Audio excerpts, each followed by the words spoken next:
All right, so next slide.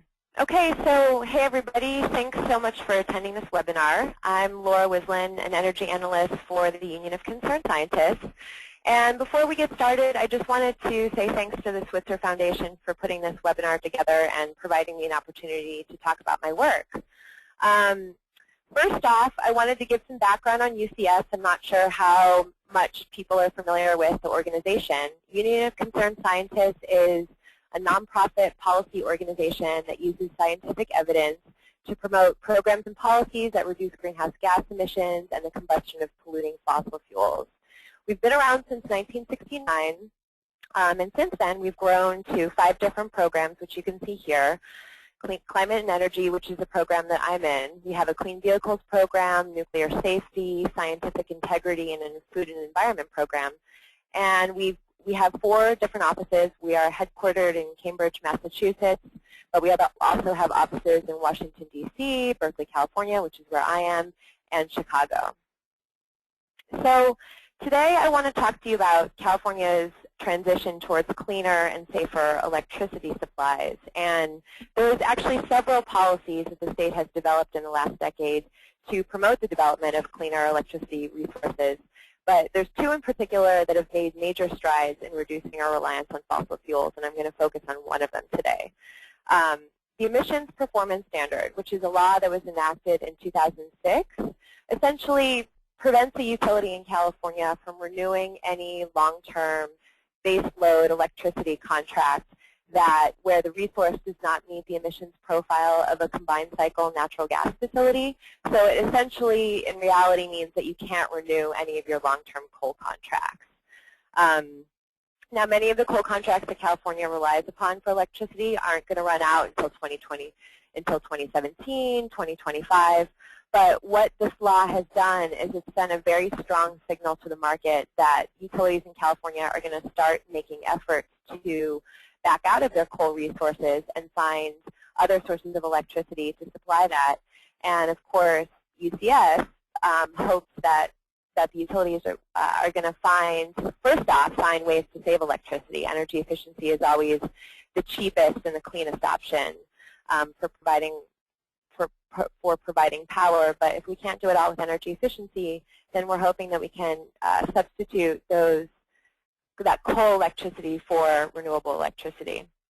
The law that I want to talk about today is the Renewables Portfolio Standard, or the RPS, which is, in my mind, one of the single most important drivers of renewable energy development in California in the last 10 years. So I'm going to focus on that for a sec. So as you guys probably know, the RPS is not a California-specific policy. In fact, 29 states and Washington, D.C. now have some sort of mandatory renewable energy purchase requirement for all or some of their electricity providers. And this slide just gives you a snapshot of the states that have mandatory requirements and the states that had some sort of voluntary goal. In California, the first RPS was established. We enacted the law in 2002. And it established a 20% renewable energy purchase requirement, a mandatory requirement on the 3 investor-owned utilities in California, which are Pacific Gas and Electric, San Diego Gas and Electric, and Southern California Edison.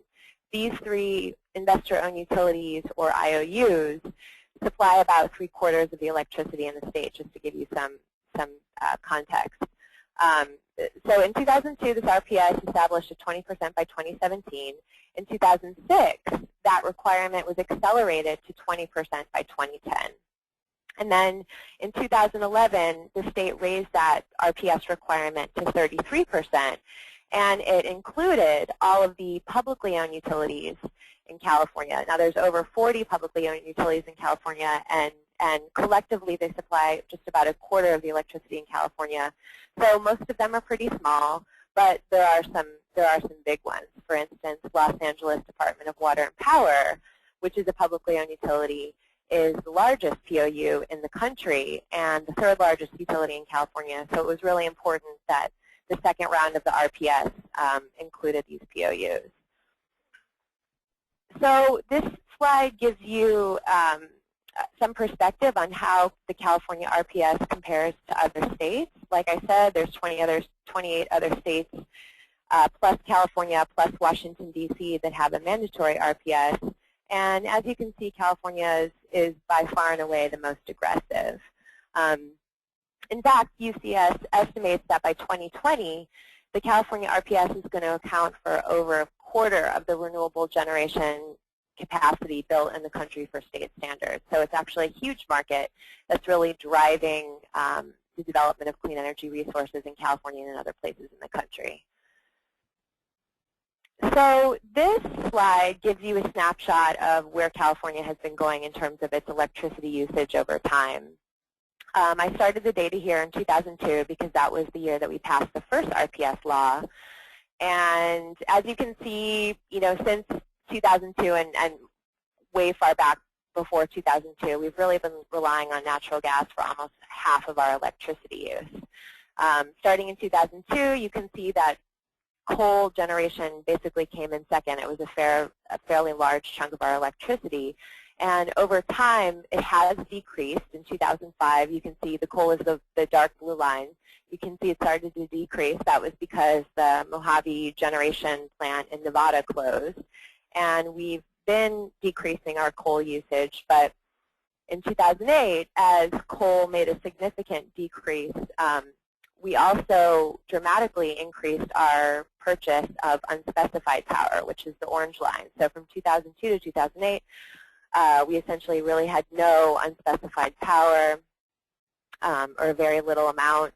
That increased dramatically in 2008. Unspecified power basically is purchasing power on the open market.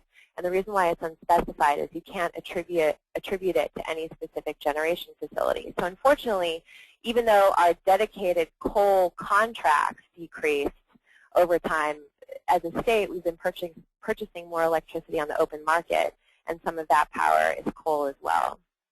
And then here's just another snapshot of where we are. This is our California's electricity mix in 2010. Like I said, we're almost half gas, pretty much equal amounts of nuclear, renewables, and large hydropower.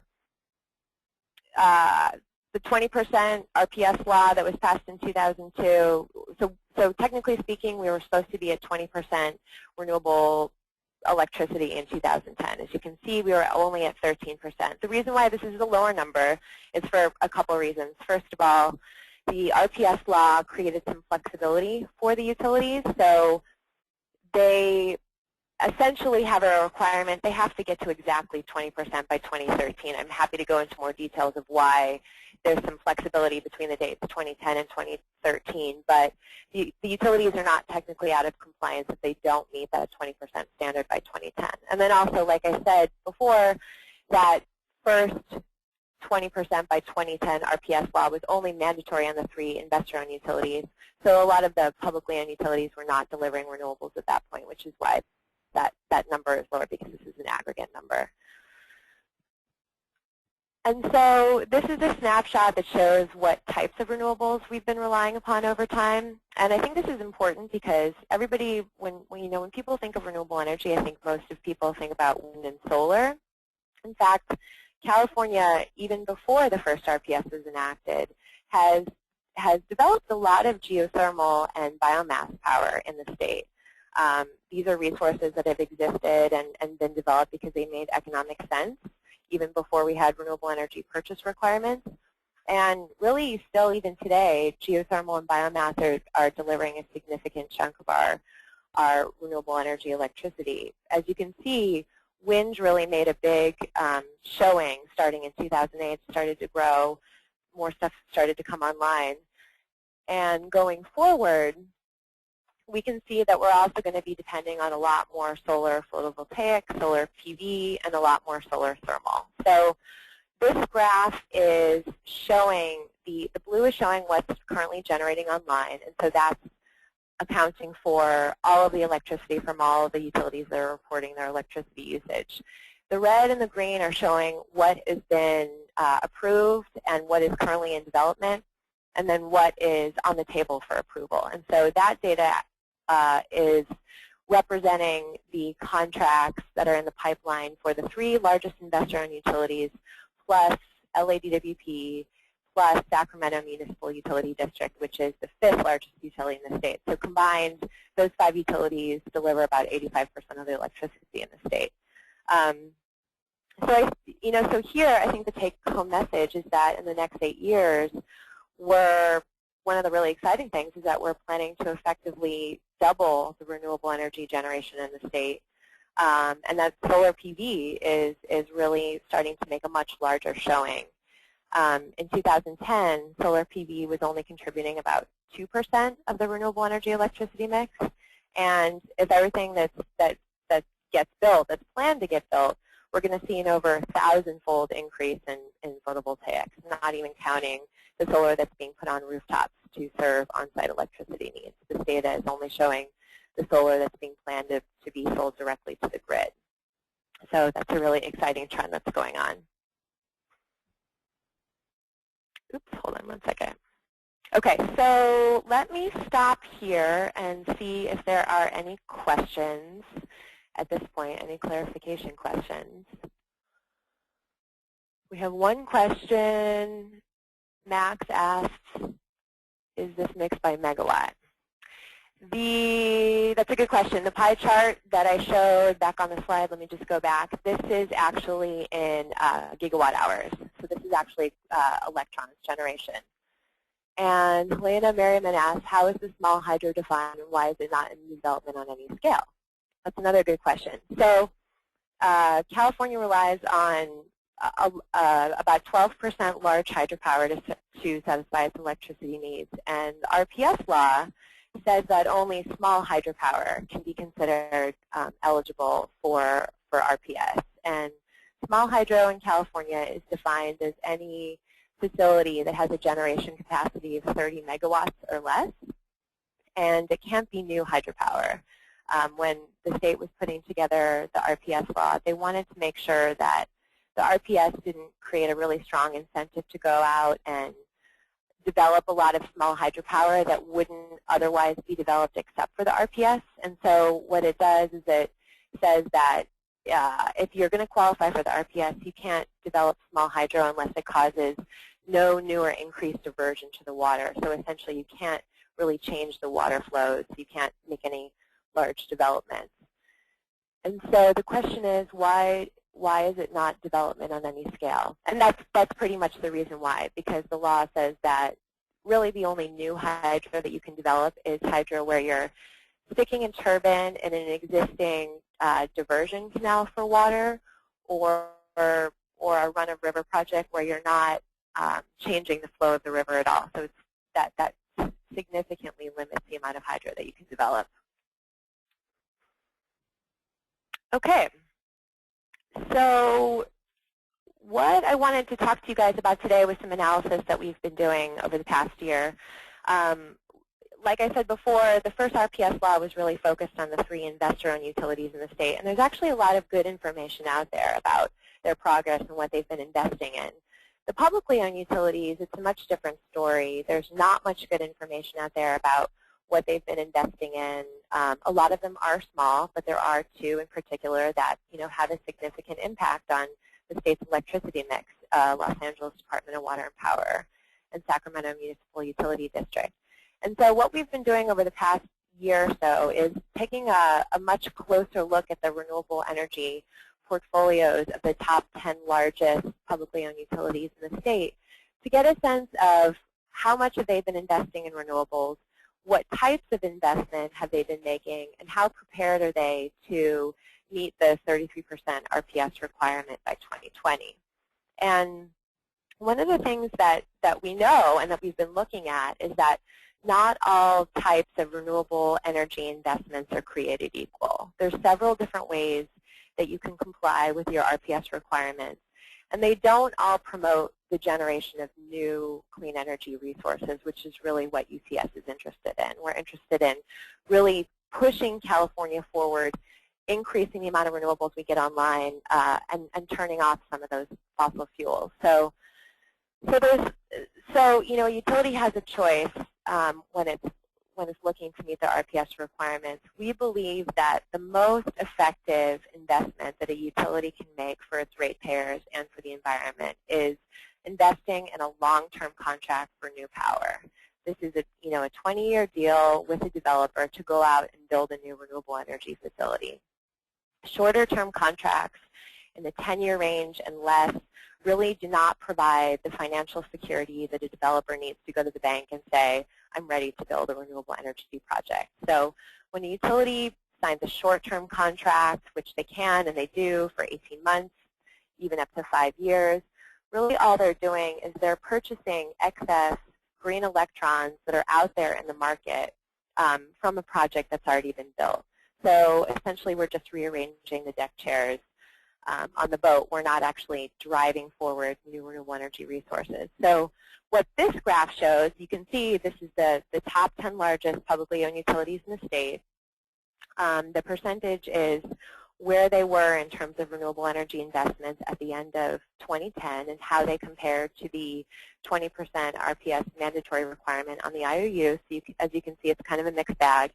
And from the different colors, and I apologize, there's not a legend on here, you can see that there's many different ways of getting to this RPS requirement. The dark green bar is showing the types of investments that are long-term contracts. These are long-term contracts with new projects. So, for example, Modesto Irrigation District, about 70% of their renewable energy mix is from long-term contracts with new projects. Modesto actually went out and built a wind farm themselves. The lighter green bar shows long-term contracts for existing facilities. So these are renewable energy projects that the utility has had in their portfolio even before the first RPS was passed in 2002. So if you look at Silicon Valley Power, which is the fourth bar down there, Silicon Valley Power had been investing in different types of renewable energy resources since the 80s. So they actually were quite strong in terms of their portfolio even before the first RPS started. The yellow bar shows investments that a utility purchased after the 2002 RPS was passed, but these are also with existing facilities. They've just been repackaged into new contracts. So the city of Riverside went out, and after the RPS was passed, they purchased a lot of long-term commitments with existing geothermal projects. They didn't have that energy before the RPS was passed. They decided to buy it afterwards.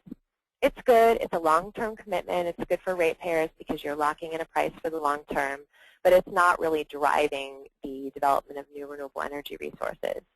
And then the orange and the blue show medium-term commitments and short-term commitments that the utility has made. So you look at Roseville Electric, over half of their purchases have been for renewable energy investments that are 3 years or less. So unfortunately, none of this has really pushed the ball forward in terms of renewable energy progress. Any questions on that slide? Nope. Okay. Going on to the next one. Another thing that we have found, which is really surprising, is that even though the progress of the top 10 largest POUs has been kind of a mixed bag over time, when we compare their renewable energy investments to the 3 investor-owned utilities, they've actually been doing quite well. So in aggregate, the 3 investor-owned utilities in 2010 supplied about 17% of their electricity sales from renewables. They were supposed to get to 20. They were at 17. They weren't technically not in compliance, and they are actually on track to reach 20% by 2013. The top 10 POUs, on the other hand, even without a mandatory commitment, reached 18% of their retail sales. And I think one of the things that's most interesting is if you compare the blue bars, the blue chunks of the bar, you can see that the top 10 POUs invested in more new projects. They actually created more green gigawatt hours in the form of new renewable energy projects than the 3 investor-owned utilities did.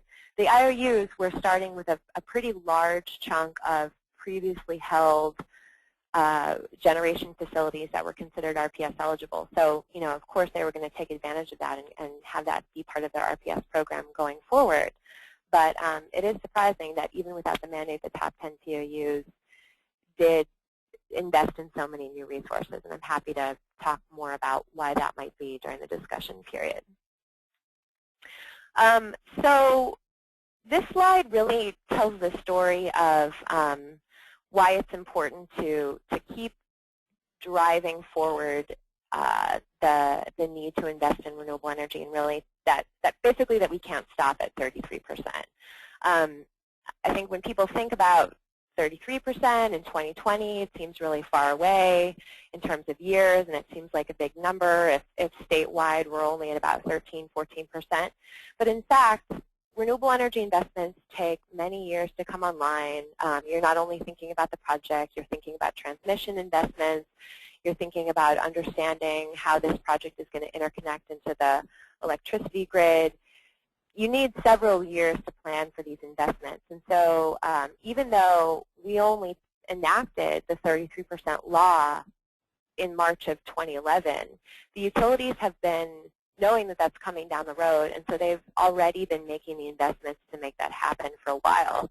And as you can see here, this graph is showing the amount of renewable energy generation projects that are in operation for the 5 biggest utilities in the state, and the amount of contracts they already have in the queue going forward. And as you can see, basically they're already subscribed in terms of the renewable energy investments they would have to make to meet the 33%.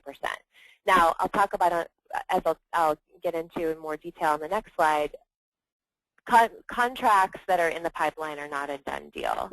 Just because you have a contract does not mean that you're going to get steel in the ground in 4 years. There's a lot of reasons why renewable energy investments don't actually come to fruition. There's a high rate of project failure, and so that red bar is fairly speculative. We know that not all that stuff is going to come online, but there's a pretty big margin of error there, and it's pretty clear that in the next couple years we're going to need to start thinking about additional policy mechanisms to maintain the desire to invest in more renewable energy resources if we really do want to get beyond 33%, which of course UCS does, and we think that's really important. So this is the slide where I wanted to talk about this. So there are actually several different challenges associated with renewable energy project development. On average, the utilities right now assume about a 30% project failure rate, which is actually pretty big. There's several reasons for this. As with building any sort of resource, securing adequate financing is going to be a challenge for a developer. It's a challenge for any type of developer in this economy, and that's there's no exception to renewable energy developers, which is why making long-term investments is critically important, because the developer is going to need to show a long-term revenue stream in order to even begin to think about securing financing for their project. Another big problem is that renewable energy projects today still are depending on several different types of incentives to make their projects more cost-effective. A lot of these federal incentives are slated to expire. The production tax credit, which is a federal incentive for wind energy developers, is actually slated to expire in 2012.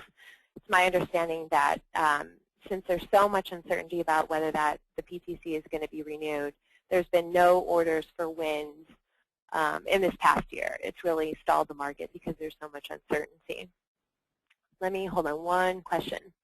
Why is there not more geothermal development? That's actually a really good question. I think there's a lot of people in California that would love to see more geothermal development. Geothermal is a great resource because it's pretty much running 24/7. It doesn't have the intermittency and the variability challenges that some other renewable energy resources have. My understanding is that geothermal is expensive to build. It has an even higher capital investment, requires more capital investment than some other types of resources. It's something actually that the state is trying to figure out right now, because there's a lot of potential for geothermal development in Southern California and on the California-Nevada border. My understanding is that those resources, the water, the steam, is actually fairly saline, and then there's some issues, but we're hoping that they can be worked out, because there are some transmission investments that have happened in that area anticipating that there's going to be a lot of geothermal development, and it just really hasn't happened to the degree that we've hoped so far, but we're hoping it's going to get better. Okay. Following on Shay's question, how realistic is enhanced geothermal? So, enhanced geothermal. My understanding of enhanced geothermal is deep, ultra-deep well drilling. And I think that, there is some, I think there are some people that are excited about enhanced geothermal. I'm not sure if, this woman with the question was mentioning that Google.org makes it sound like the answer to the climate problem. I think this kind of gets into the need for states and private investment to be looking and investing in research and development into how to make renewable energy development better, faster, and cheaper. So enhanced geothermal is one of those things where there's some promises there. It's definitely worth exploring, but I don't know if it's ready for prime time in the way that some of the other renewable energy technologies are. The RPS process, the way that California has set it up, they want to make it as competitive as possible. They want to drive down, we want to make sure that we're getting renewable energy at the cheapest price we possibly can. And so when the utilities go out there into the market to solicit bids for renewables, they're doing a competitive solicitation process, and the renewable energy providers are having to compete against each other for the lowest price. And then the utilities go through this analysis process of looking at what are the cheapest projects and matching that up with how viable are these projects, how well do they match with our load profile needs, and then they make the decision. And so enhanced geothermal is one of those things where it could be really exciting, but right now the bids are not coming in at prices that would be able to compete with other renewable energy resources. So back to the slide on the challenges, I just wanted to go through a couple of other of the major challenges that renewable energy projects are facing so we can get some discussion going. Unlike conventional resources where we can just build the power plant closer to where the electricity demand is, we are more limited with where we can build renewables because we need to build them where the natural resource is. So a lot of times that's on windy ridge tops, that's in large sunny areas that may not be right close to where the electricity demand is. So sometimes we do need to build transmission lines, and we need to make additional transmission investments to access those resources. And that's a process that takes a long time. It's a process, it's an expensive endeavor to build new transmission. And so the state has been going through this process to better understand where are the most concentrated areas of renewable energy resources are. Should we build transmission out to them? Should we not? What are the environmental impacts of building that transmission? And are there ways to build renewable energy resources closer to load centers where we don't need transmission? The trade-off being that the resource might not be as good, so we may not be able to squeeze out as much electricity, but we don't have to build that transmission.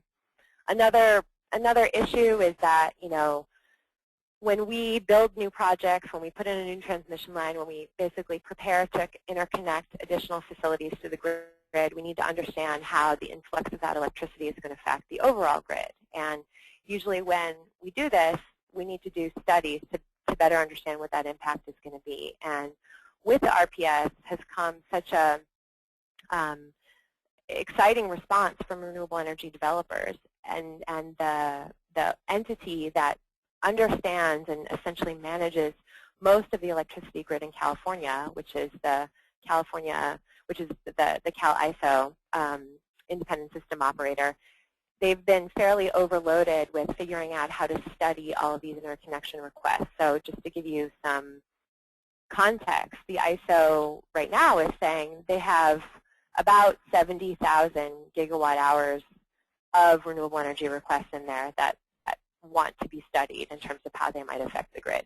That's way more renewable energy. That's about, that's like a 50% RPS. So figuring out how we can more quickly and more efficiently study the interconnection effects of these facilities is something that the agencies have been tasked with doing over the next couple of years. Mentioned this a little bit earlier, but renewable energy resources, not all of them are quite as dispatchable as fossil generation facilities. So geothermal and biomass are two resources where we can basically turn it off and turn it on when we want it. We know it's going to be there if we need it. Other resources like wind and solar are more variable. It's not that we never know when they're going to happen. Actually, forecasting has become much more precise, and we have a much better idea of when these resources are going to come online, and so we can plan for them. But they're not quite as predictable, and that gives the ISO some consternation. And so until we figure out how to more cost-effectively store this electricity, understanding the variability and how that's going to affect the electricity grid is going to be really important. And then certainly, like with building any sort of development on land, you're going to have potential impacts to land resources, potential impacts to water resources. Large-scale renewable energy projects are no exception in terms of having a potential environmental footprint. PV, in terms of water, solar photovoltaics don't have too much of a water impact. It's mostly going towards washing the panels. But if you're building a concentrated solar thermal facility, which essentially is a facility that uses mirrors to heat liquid into very hot temperatures to create steam, you could be using a lot of water. So it's important to make sure that we really understand those water impacts and use the most up-to-date water conserving technologies possible to make sure we mitigate that impact as much as possible.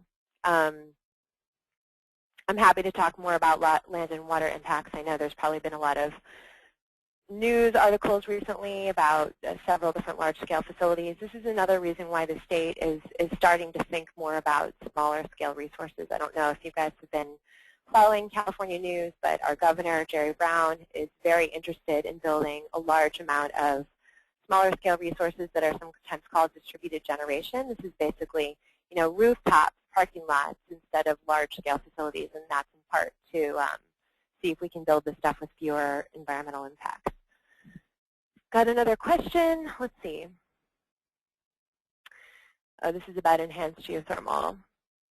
Why is there not more biomass development, and what are, in your opinion, the most promising energy storage technologies connected to solar and wind? So, biomass development.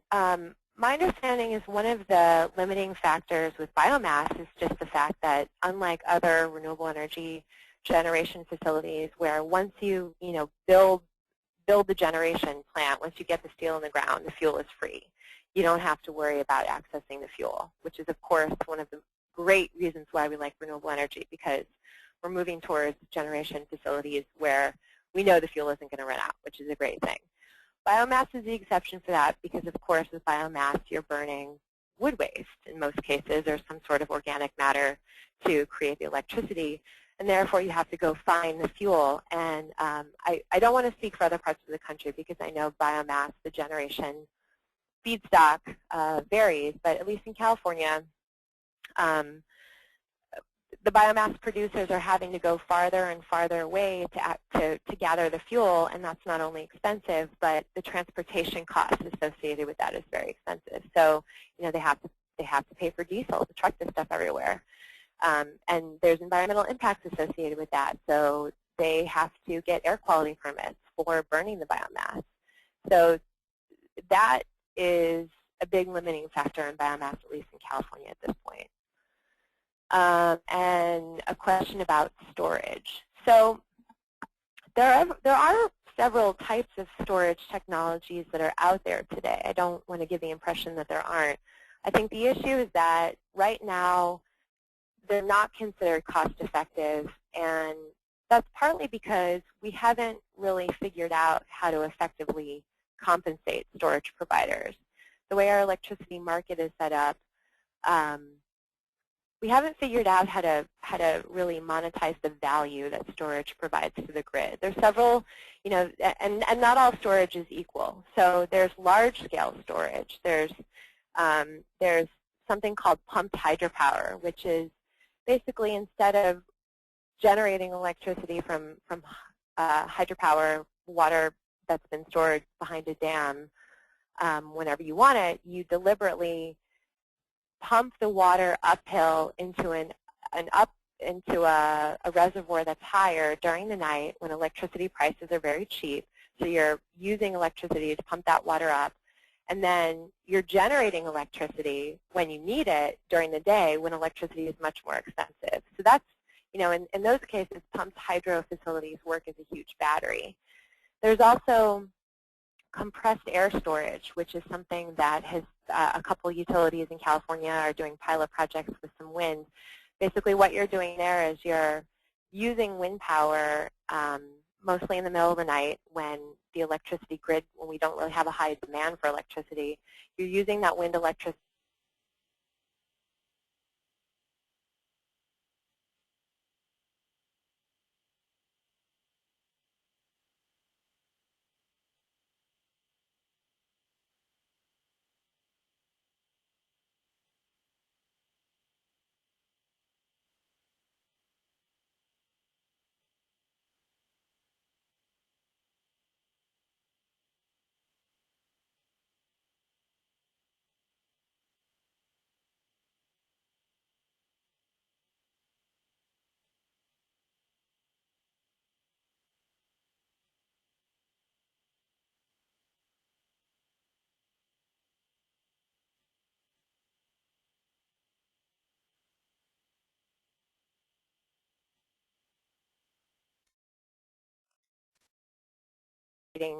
the light and the heat of the sun from these mirrors, you're heating up huge vats of this salty mixture that stores heat very well, and basically storing that heat and then using it at a later point in time to create steam when you need it. So there's a lot of different ways to store this electricity right now. It's just that speaking of Don, they're not all very cost effective. Hi, my name's Jake Weltzine.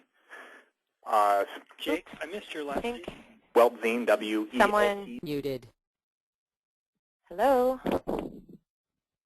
Okay, I'm just going to keep going on. Okay, so another comment from Dustin. Most of the bulk of water used for solar projects are for dust control to comply with the Clean Air Act, but they grade the land instead of having to keep the top layer intact. Yeah, like I said, so water for large-scale solar projects is used to clean the panels. It's used to cool the generation resources, and you're right, it's also used to control the dust. And I do know that dust is a big issue with the Clean Air Act. And so, certainly there are water use impacts associated with renewable energy. There's no question, and it's just a matter of making sure that we reduce those as much as possible. But there's no question that that is an issue. Here's another question about biomass. Are there any provisions in the RPS associated with the use of sustainable biomass for a generator to qualify, similar to the provisions for small hydro? That's a great question. Right now, there is nothing in the California RPS law that distinguishes between a more sustainable biomass project and a less sustainable biomass project. The RPS law just says that if you're a biomass generation facility, you can qualify. One of the things that has been discussed lately in California is, well, let me back up. So in California, we have a pot of money, about $70 million per year for the past 10 years, has been going for supporting emerging renewable energy technologies and some existing renewable energy technologies.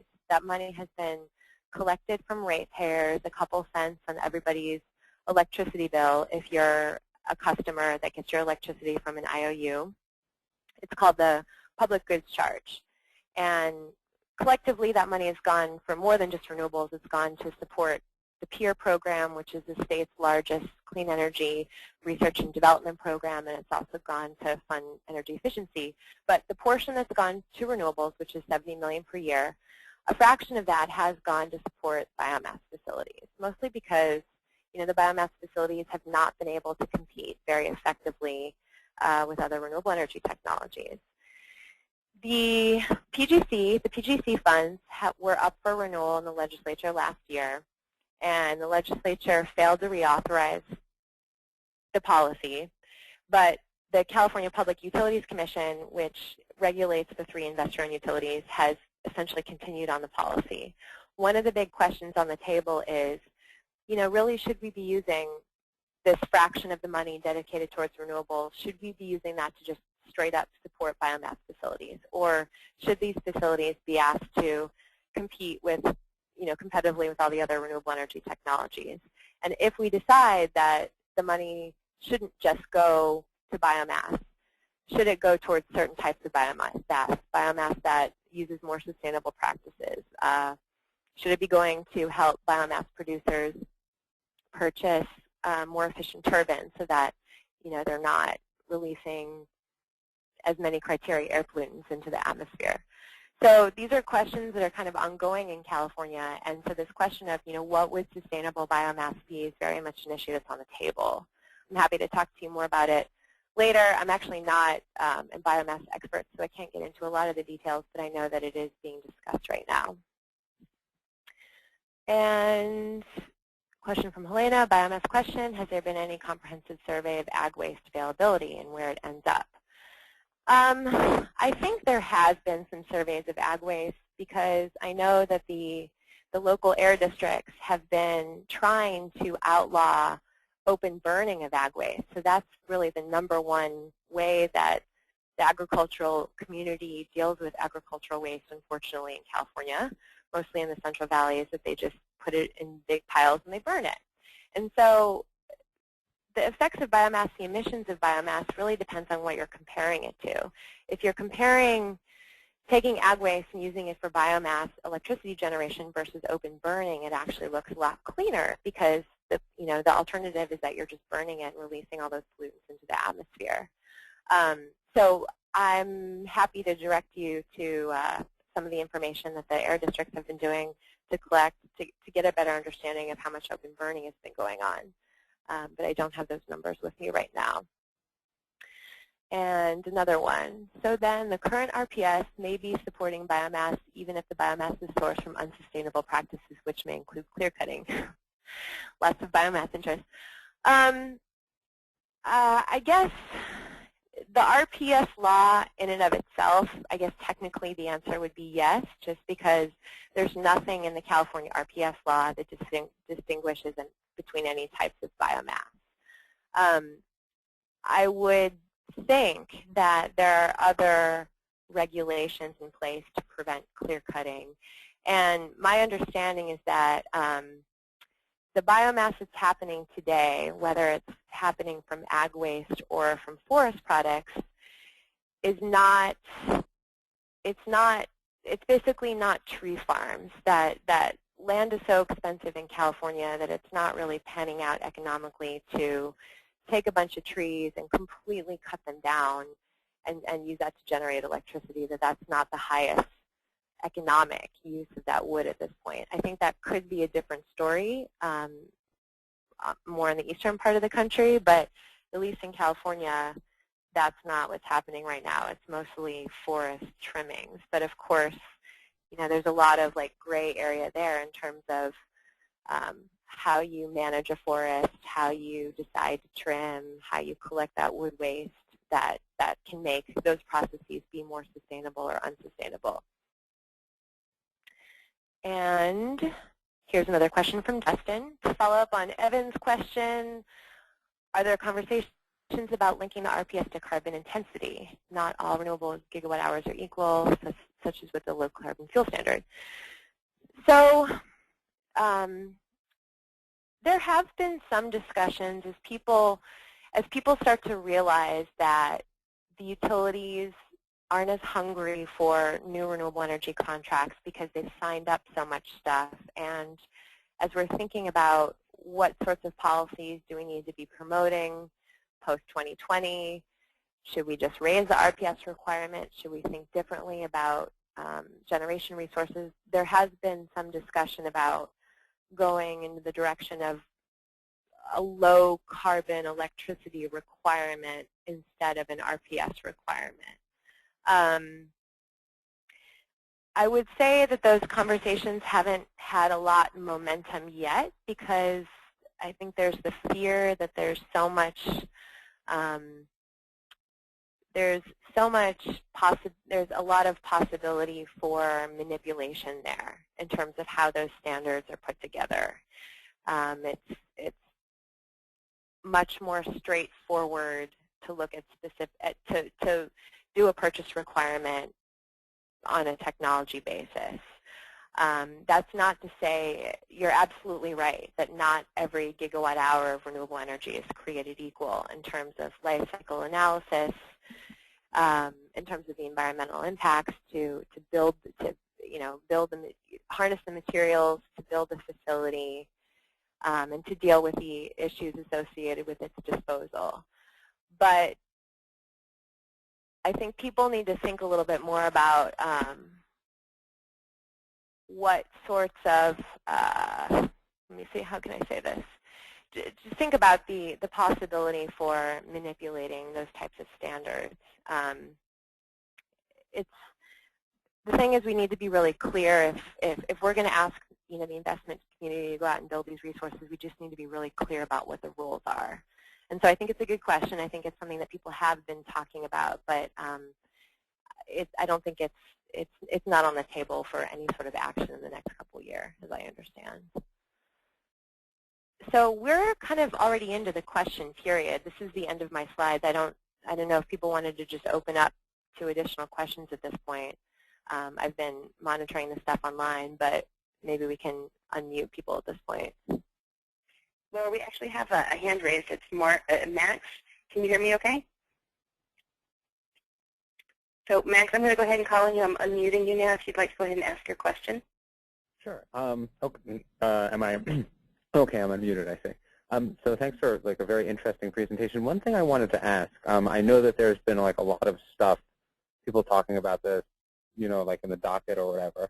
But one thing I'm curious, I know that KEMA had a report come out on this, but with regards to the fact that, okay, fine, so you want to do 33, you want to do a lot of renewables, what are people going to do to back that up in terms of intermittency? So, when the wind, if it's all wind and solar PV, which is what your presentation seemed to be pointing towards, what's being done to firm that capacity? Is it, do you see it being a lot of natural gas? And if so, how is that coming on? Is that being done mostly on, I don't know if you know, but is it mostly being done on spot markets? Is it being done in people are signing PPAs?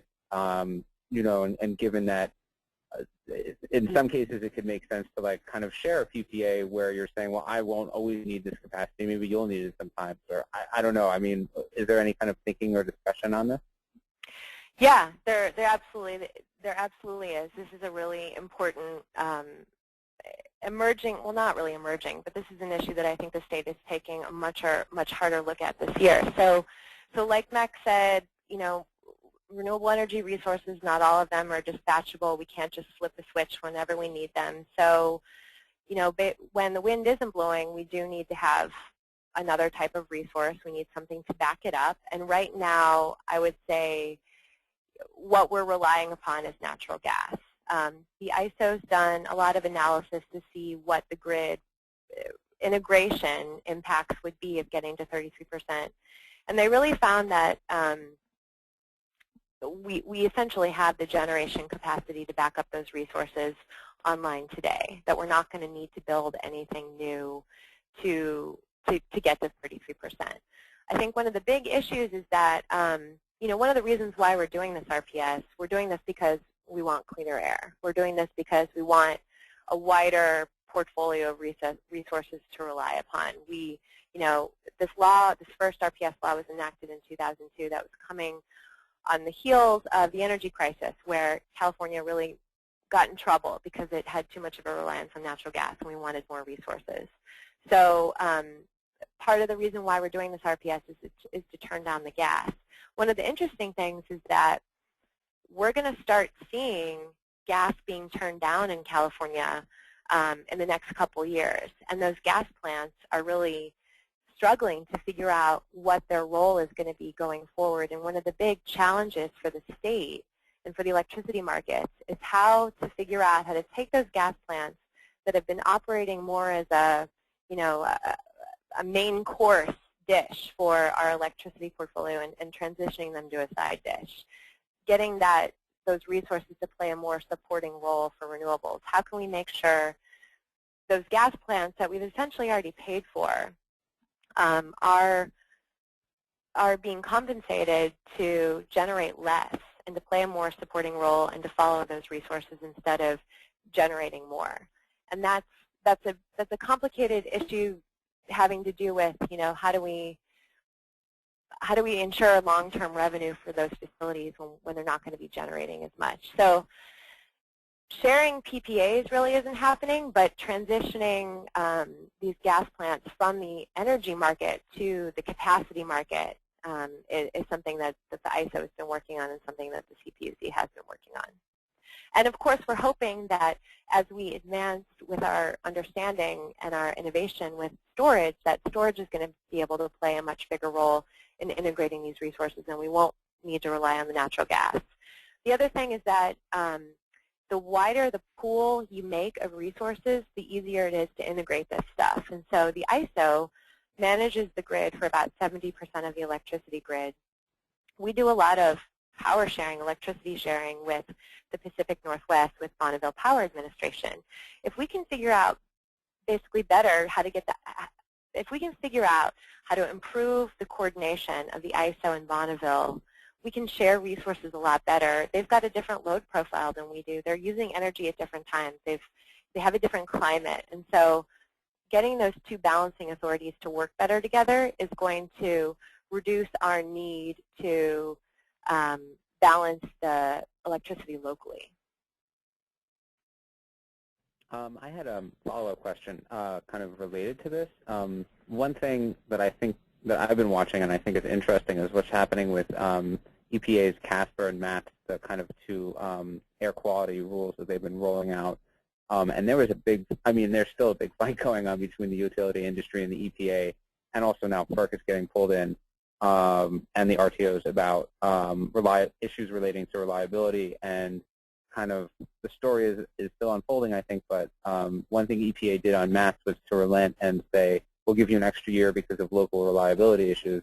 And a lot of that, I think, came out from when FERC or government agencies or whatever do an IRP, or they do some kind of big picture analysis.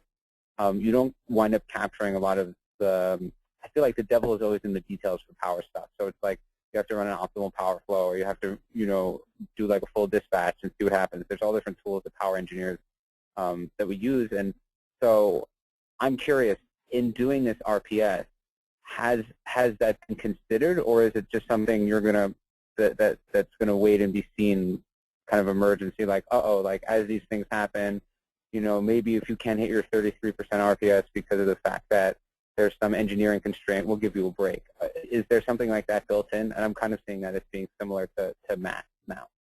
Yeah, there absolutely is. So before the RPS was enacted, the PUC, through, you mentioned the IRP process. IRP stands for Integrated Resource Plan. So the 3 IOUs in California do long-term system resource plans. They figure out basically what types of resources they're going to need for the next 10 years. And so this last cycle that they went through, they had to assume reaching 33%.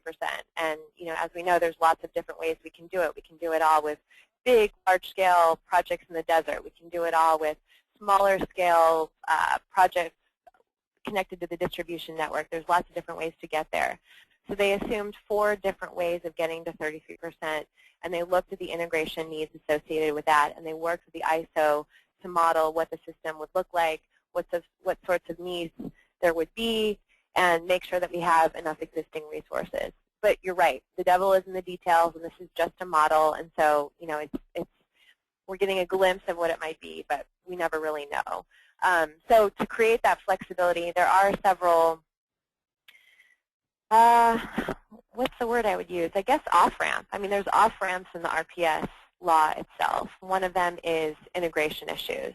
So basically it says that, that the utilities will not be required to get to 33% if a balancing authority area, either the ISO or in the case of LADWP, who does its own balancing, if they have to curtail renewable energy facilities. If they have to involuntarily curtail the facilities because we're having trouble managing the system, then we don't need to go further.